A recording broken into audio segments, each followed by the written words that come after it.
Ассалаумағалейкум, құрметті әлеумет. Біз даналық дариясы деген бағдарламаны жалғастырамыз.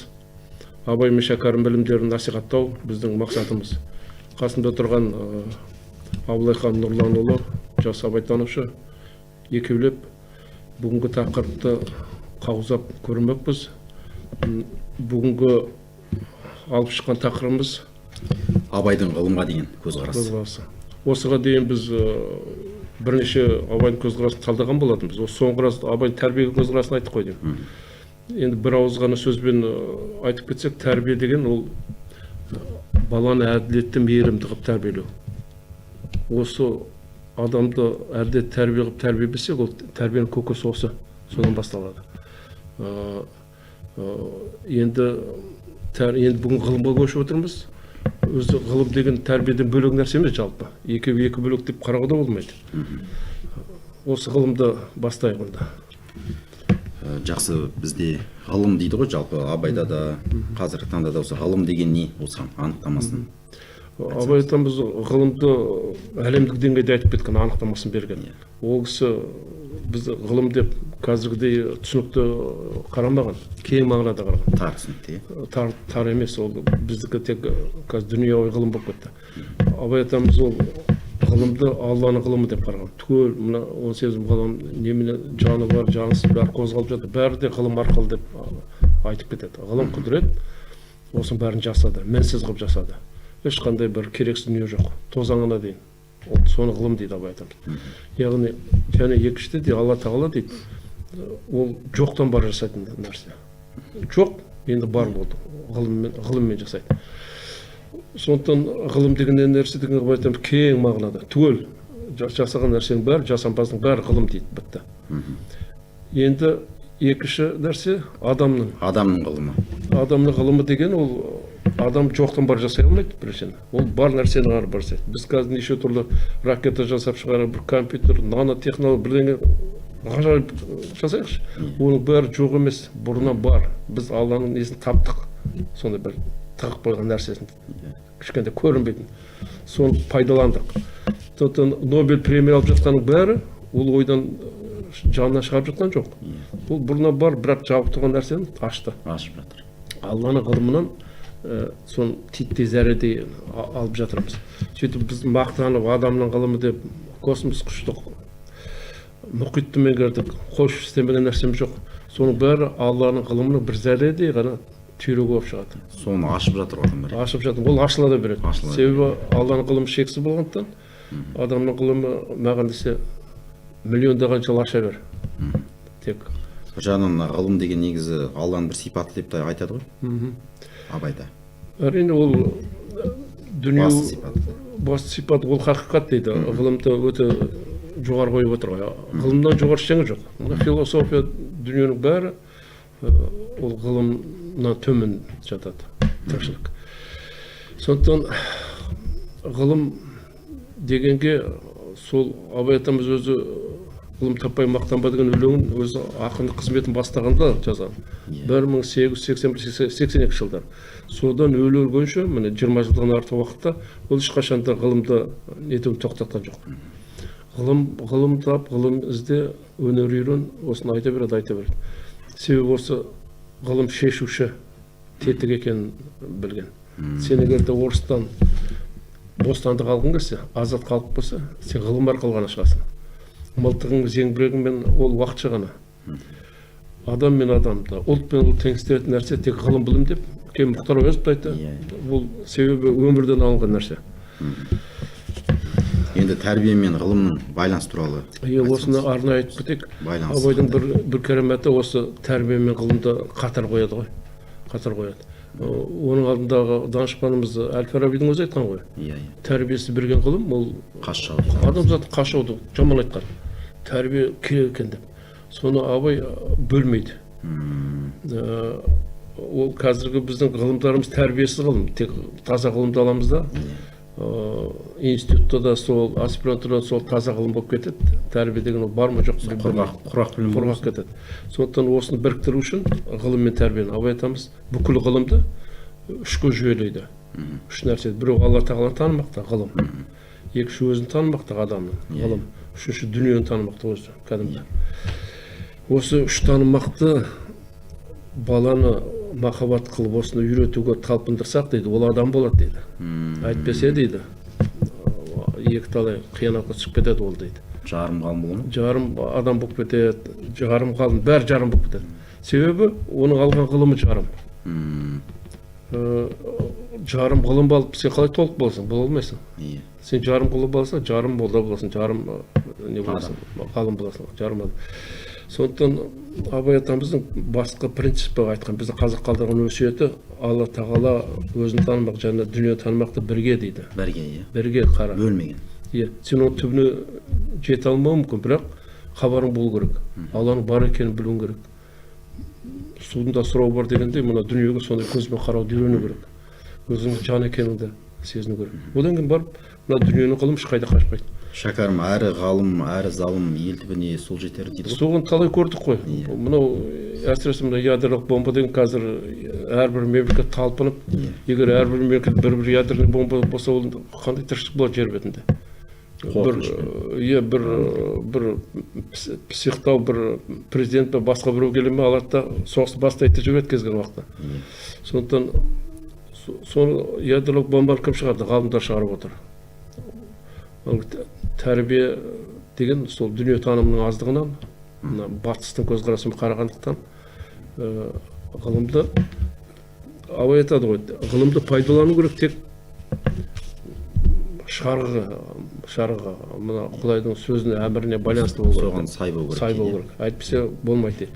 Соны көзіміз көріп отыр. Қазір енді мына қит етсе болды, соғыс танып кетеді, неше түрлі жаңа зымырандар бірін атып жатады.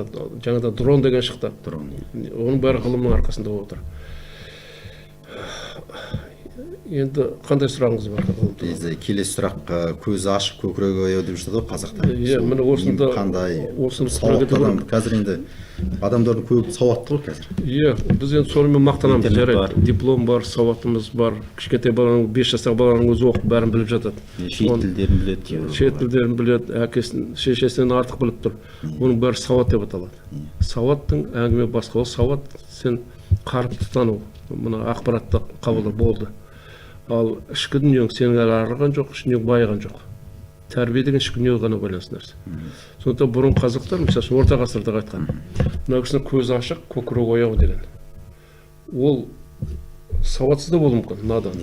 Бірақ ол мына табиғаттың бәрін жақсы біледі, санасады, Алланың бар екенін жүрегімен сезіп тұр, ешкімді алдамайды, арбамайды. Қазақ солай тәрбиеленді, көшпелі заманда. Мектеп жоқ, медресе жоқ, бірақ ішкі дүниесінен ешкімнен кем болған жоқ. Ар-намыспен өмір сүрді. Ар-намыспен өмір сүрді. Бұл рухани үлкен байлық. Біз қазір соны шатастырмау керек. Ол адам сауатсыз болса да, ішкі рухани дүниесімен көкірегі ояу деп саналады. Бізде қазір өте сауатты болсақ та, көкірегіміз жабық болады, болып жатыр. Содан барып министр болып жүріп, түрмеге түсе ме адам егер көкірегі ояу болса? Ешқашанда. Ол халықтың адамы. Ол басқарып өсиет айтып жүру күнде. Біз жоқ үйтіп кетті, бүйтіп кетті адам екен, ол өте бір масқара жағдай. Жаңа тәрбиенің нөлге айналғаны, тәрбие жоқ. Сондықтан сауат деген ол өз алдына нәрсе де. Сауатты сен нан табу үшін керексің айтқан, тамақ үшін. Ал сенің ана көкірегің ояу болуы, ол адам болу үшін керек. Сондықтан қазақтың дәстүрлі несінде айтуға болмайды. Мына қараңғы халық болған бұрынғы Шығысқан, одан кейін бәрі қараңғы декеде жабайы өмір сүруде ешқашан өйтуге болмайды. Олардың бәрінің жүрегінде құдайшылық болған, сәуле болған. Ана Яссауидің ілімін ал. Қазіргі адам өзі түсінбейді. Сол кезде қабылдаған, оқыған Диван-ы Хикметтің мазмұнын қазақтар қабылдаған. О, мынау дұрыс екен деп. Соны мемлекеттік деңгейде ұстанған. Сондықтан Құраны білім деп білімге жүк тарта берсек, біз осал халық боламыз, ол азып кетеді. Білімге жүк тартпау керек.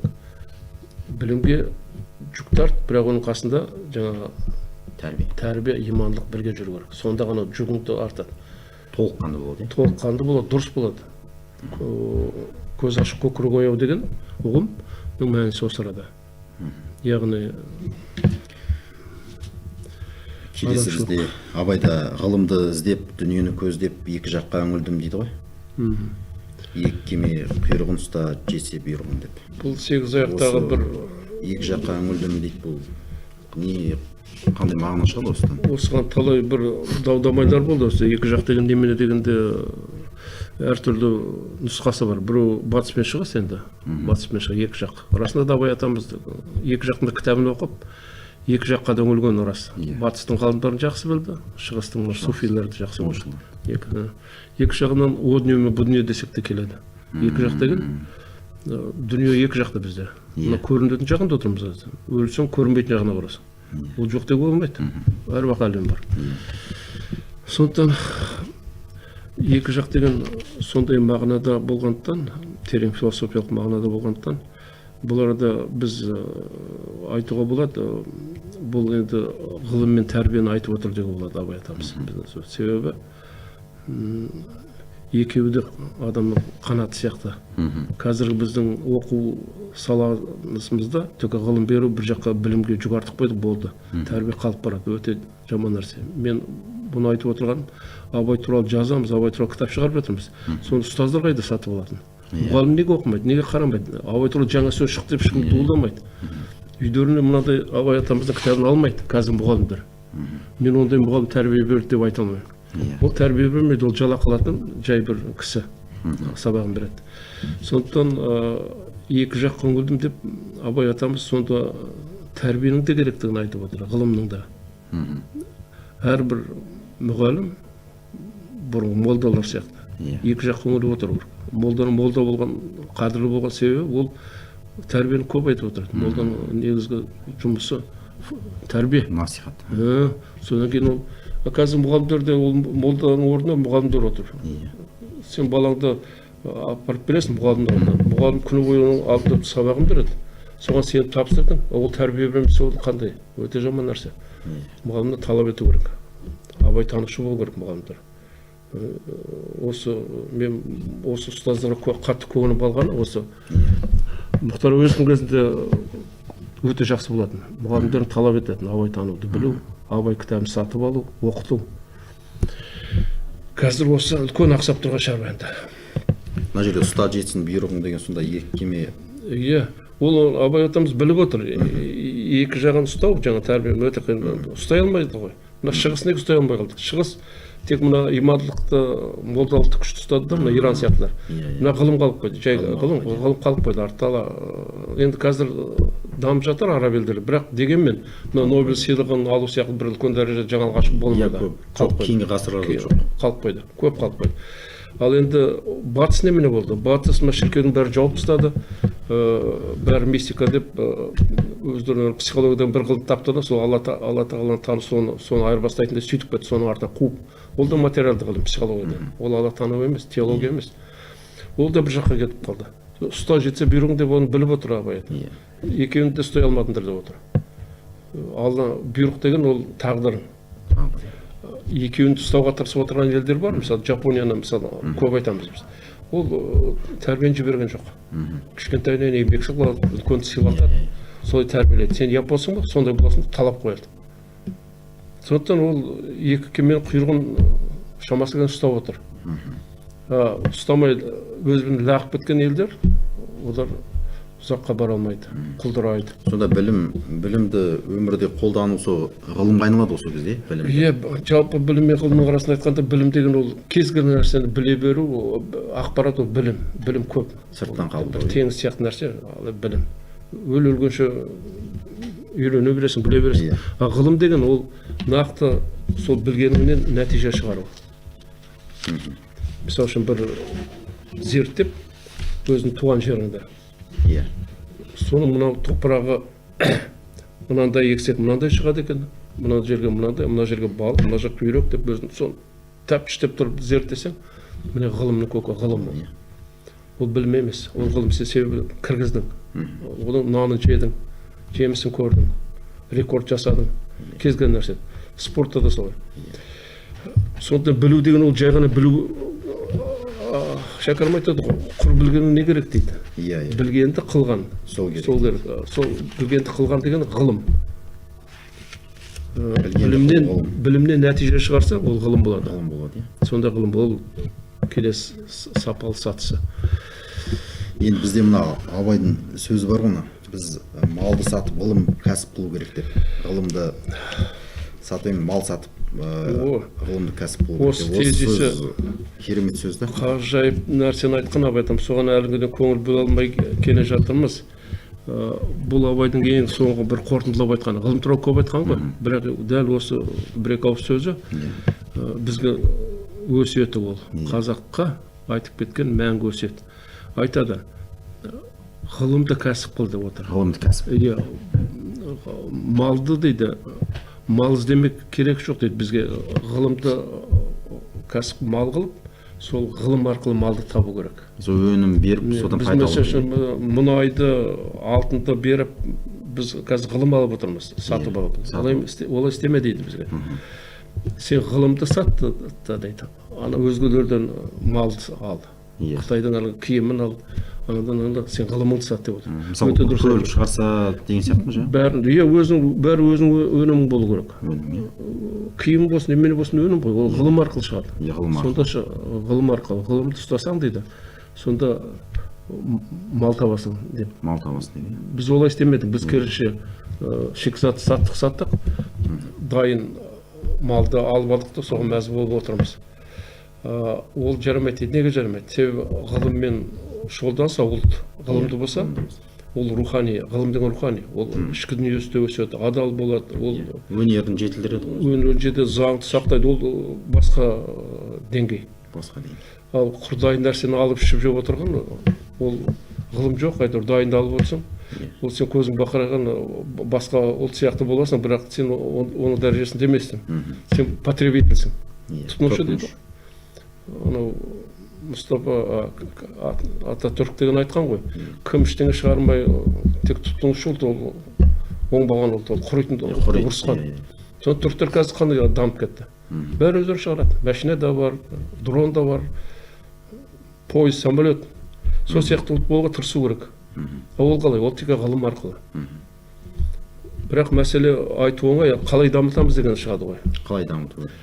Міне, шетелдің тәжірибесі бар. Олар ғылым мен кәсіпті бірге қарайды. Қай жерден бір етікші ме, бір кезген кәсіпті ашын болса, оларда ғылым тұру керек. Лаборатория тұру керек. Екеуі бірге. Сонда кәсіп ғылым арқылы дамиды, пайда таба бастайды. Ол тапқан пайда көп пайда табады. Пайданы тағы да ғылымға салады да, жаңағы. Екеуі кезек-кезек дамып отырды. Бізде кәсіп дамымайды, тек ғылымды дамыта алмайсың. Ақша қайда? Жоқ. Пенсия бердің елге, жол жөндедің, сонымен кетті, ақша жоқ. Ғылымға ақша жоқ. Ғылымға ақша түседі, кәсіпкерлік дамыса. Бизнес деген өте маңызды, орта бизнес, үлкеніміз қайсы болса, сол бизнестен тапқан ақша ғылымға кетеді. Бизнес ғылымды сұрады, жаңалығын алып алады. Мысалы, жаңағы автомобильдің бір жаңа бір фарын ойлап та, кім табады? Оны ғылым табады, ғалым табады. Сол ғылымды сатып алады да, оның машинасы өте бастайды, ақша көбейе бастайды. Ғалымға береді, мә, қайтадан әрі істе деп. Сөйтіп бірін-бірі көтеріп, алдыға озады. Ғылым дамиды. Ғылым дамиды. Ол сен күшпен дамыта алмайсың, бұйрық беріп дамыта алмайсың. Жаңағыда мотивация керек. Кәсіпкерлік пен ғылым егіз болу керек. Тандем дейді ғой. Осындай жүйе Америкада жасалған. Европада көп елдер жасалған. Олар қарап отыр, что не ғылымы жоқ кәсіпорын ептеп өшіп қалады. Әдейі банкрот жасайды, оған көмек бермейді. Біз ойда ойбай завод құрып барады деп банктен несие беріп көмектесіп оны ұстап отырамыз. Америкада жорстық ондай жоқ. Волчий закон дейді ғой. Қора. Себебі ғылым дамыған жоқ. Кім ғылым дамыды? Ол Қытайға да барады, ақша табады, қайда барады. Сөйтіп ғылымды дамытудың көзі кәсіпкерлік. Кәсіпкерлікті дамыту керек. Енді мына Абайда дүниеде өзі, малды өзі ғылымға көңіл берсеңіз дейді ғой. Осы көңіл беру деген осы жаңағы ғой, көңіл беру деген осы мемлекеттік деңгейде ғылымға біріншіден ақшаны көп қойып, жаңа жастар тартып, жастар көп қайда, саудада жүр, анда-мында жүр, туризмде жүр. Сол мықты талантты бастайтындарды қадағалап өсіріп, ғылымды дамыту керек. Ғылым бәрібір нәтиже береді ол. Әйтеуір бір жаңалық ашылады. дәрі болсын, мысалы үшін дәріні ашыңызшы, оба ауруын емдейтін бір қазақ ашыңыз, ол миллиардер болады сразу. Себебі ғылым бол, тарап кетеді. Ғылымда ұсақ түйектеген болмайды, кез келген нәрсе. Мысалы үшін анау Майкл Фарадей деген бүкіл электричествоның атасы, тоқ деген ол кезде білмеген, ағылшынның бір жамаша алып түрді бомб сияқты адам екен. Жасай берген опыты, сол 1001 деңгесінің ішінде жасап жатып қайтып бөліп кеткен. Сонда тоқ ақырым мотор, электр мотор, сол Фарадейдің авторы болды. Енді қазір электромотор көзге елестете алмайсың ештеңені. Сол бір адамның бүкіл мемлекетті көтеріп кетті ол. Сондықтан ғылым сол үшін керек. Ғылымға баулу, ғылымды мотивация жасау, ғылым академиясын тірілту, ғалым деген адамның мәртебесін көтеру, сол үшін керек. Ол оншық емес. Абай атамыздың өсиеті, ғылым туралы өсиетін солай аяқтаған. Ғылымды кәсіп қылып мал табу керек деген. Ғылымды кәсіп қылып мал табу, иә. Ғылымды кәсіп қылу деген ол тек қана үйрету емес, жаңа айтып отырмын, ол түбіне дейін жету, зерттеу. Мына оңтүстік Корея сияқты елдерді қарсы, солтүстік Корея салыстыр. Екеуі жер мен көкте, себебі оңтүстік Кореяда ғылым дамып кетті. Ғылым дамып кетті де, ол бәрі ғылым еш қолданады, ана қара жұмыстан сырттан келгендер істейді. Жер қазу, адамды көтеру, отыр өздерін оған не санамайды, ғалымбыз деп санайды өздері. Дұрыс? Екі жағынан имандылық тәрбиеде бар одырда, заң қатал, көркейді. Сондықтан бұларда үлкен жұмбақ нәрсе жоқ, бәрі Абай атамыз айтқан нәрсе. Біз осы құлақ қойып, соны тек насихаттап қана қоймай іске асырып болсақ, қазақ үлкен болашақ күтіп тұр деп ойлаймын. Осымен сұрақтарым болды ма? Осымен ғылым жайлы айттық енді біраз. Біраз айтты, енді бұл ғылым жайлы ол терең десек ол ауыр нәрсе, көпшілік оған ұқпайды дегенде, бұл тағы да қайталап айтатын нәрсе, ғылым бұл мына материалдық жағынан да ғылым, бұның рухани жағы да ғылым. Екеуін бөлуге болмайды. Сонда толық болады, екеуін толық ғылым ретінде беру керек. Толық ғылым ретінде. Жарым ғылым, сыңар езу дейді ғой, сыңар жақ. Ол бұрыласында кетесің, тек ана материалдық ғылым болса. Рухани ғылым деген ол жаңағы ішкі нені ашу. О дүниенің барлығын сендіріп, иманды күшейтіп, жүректің көзін ашып. Бұл да мектепте берілу керек. Әрбір мұғалім тәрбиеші болу керек. Айтып отырмын ғой, талап ету керек отырады. Сондықтан Абай атамыздың ғылым туралы несін осымен сабақтасақ, себебі өзі 1,5 ай ғана қалды. Үлкен той келе жатыр. Соға дейін айтып үлгереміз, тағы да бірнеше сабақтарымыз қалды. Кездескенше аман есен болайық, бақуатты өмір сүрейік. Қош болыңыздар.